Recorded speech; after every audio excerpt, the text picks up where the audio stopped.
this watch, a Rolex Day-Date 2. The Rolex Day-Date is a really important watch in the history of Rolex. I really want our watch. She already heard about me. She's already pointing out pops.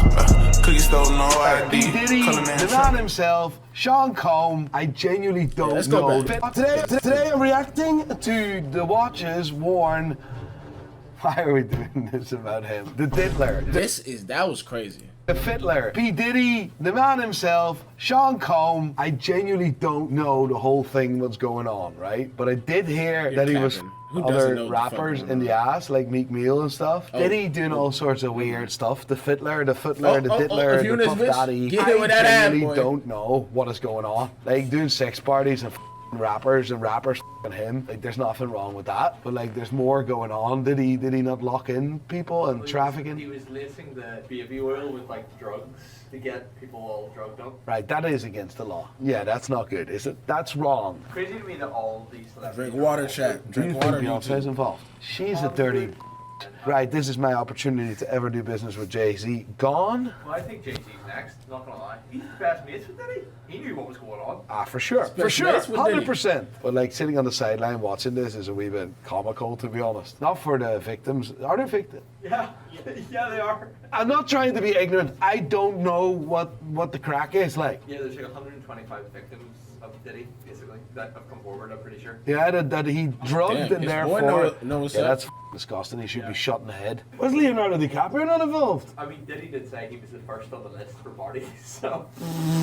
What is that song from Titanic? My heart will go on. My heart will go on. Yeah, it is a wee bit f***ed up. You know, there's I'm just saying this. A couple of years ago in the Netherlands, people were saying to politicians, you guys and famous people, you guys are all pedophiles and those people, I would then say, you guys are all psychopaths. They're normal people. What are you talking about? But now more and more people, more and more famous people are coming out with the bad they've been doing. I think that the world and that generation is f***ed. At what stage do you go, you know what, young boys and girls are for me? I think when you have it all, when you've done it all, when you have everything, you don't have to work for nothing anymore. You get a buzz off the illegal stuff. Aye, exactly. And I think that's the problem. But anyway, that was kind of funny. Watch collection. Of course I don't condone this fucking bullshit behavior, but he does wear watches and he is quite viral and I am a YouTuber, so yes, people look at what did P Diddy do? Oh, what is his watch collection? What were you thinking? Anyway, Sean Combs, P Diddy, the Diddler, the Fiddler, I'm coming for you. Ladies and gentlemen, we're starting very strong with a genuine piece of shit. With a genuine watch being fiddled with, played with by P Diddy. The Audemars Piguet Royal Oak, reference number 259400. A Royal Oak that wasn't born the way it looks like. It wasn't born with those diamonds. He wanted to make a chandelier, but he cut corners. It's a rose gold Audemars Piguet Royal Oak offshore. That's how it was born. P Diddy done his fiddling and his diddling and made it in baby oil. Now all of a sudden it shines, and it shines like a proper piece of shit. Worth $30,000. It's only worth as much as someone is willing to pay for it. And we know the gist, and if this is the first time you watch it, if you add diamonds yourself to a watch, it decreases the value of the watch. That's not my problem, that's Diddy's problem. But the fact is that certain watches are from historic importance. Don't get me wrong, this is not a very important watch and I'm not a very important man. For me, I would like to compare this situation with the automotive world. It's like buying a BMW 5 Series, put a whole body kit around it that it may look like an M5, but actually it's just a 2-liter diesel. That's what he actually done. This watch is worth about $40,000 tops, but he wanted to make it look like it's worth $1 million. Now we all know he can afford it, so why the f did he cut corners? Didn't expect anything different from Diddy, to be honest. Before we get into the next watch, I want to tell you about the new drop of IFL watches. Yo, this is the is it like a thing? Night. First 2 to 3 minutes ad? Fuck. The history of watch cult data. 150. This watch, you know, I actually really like this watch. A Rolex Day-Date 2. The Rolex Day-Date is a really important watch in the history of Rolex, but in the history of watch culture as well. It's the first watch that ever got the nickname President, and this is because US presidents actually wore this watch. A watch that first saw daylight in 1956, being the first watch to ever display the full day, written on the top at 12 o'clock, and of course the date at 3 o'clock. It's been copied several times after. A watch that was only produced to the public in precious metal since 1956. However, there's a few prototypes in the 70s and the 80s that were made in steel. Finna get an all black watch. I need a facts. All black. That's classy, right? So I ain't gonna lie. I'm trying to get more on my watch game. You feel me? You got a couple leather band watches. I fuck with leather band watches. I'm trying to get on my watch game, man. Father Time, man. You feel me? That fake ass watch though, man. Those were never sold to the public. However, I have seen one in person, so it ended up in someone's hands. In 2008, Rolex introduced the Day-Date 2, which is this variation, this watch, and it was the first time that the Day-Date was blown up to 41mm, or at least to a bigger size. In 2015, they discontinued the Day-Date 2 and brought back the Day-Date 40. Day-Date 40 was a watch that was 1mm smaller, but as well, the proportions of the bezel and the case were significantly better. Sleek and beautiful. However, this configuration is definitely one of my favorite Day-Dates ever created, and I didn't expect that to say that. This is the Rolex Day-Date 2, reference number 218238, in full yellow gold with a really, really cool dial. This guy reminds me of Oni Pixel, because you know, if you watch, you're in the Counter-Strike, Oni Pixel skins. He's like the Oni Pixel of watches. Sick guy right here.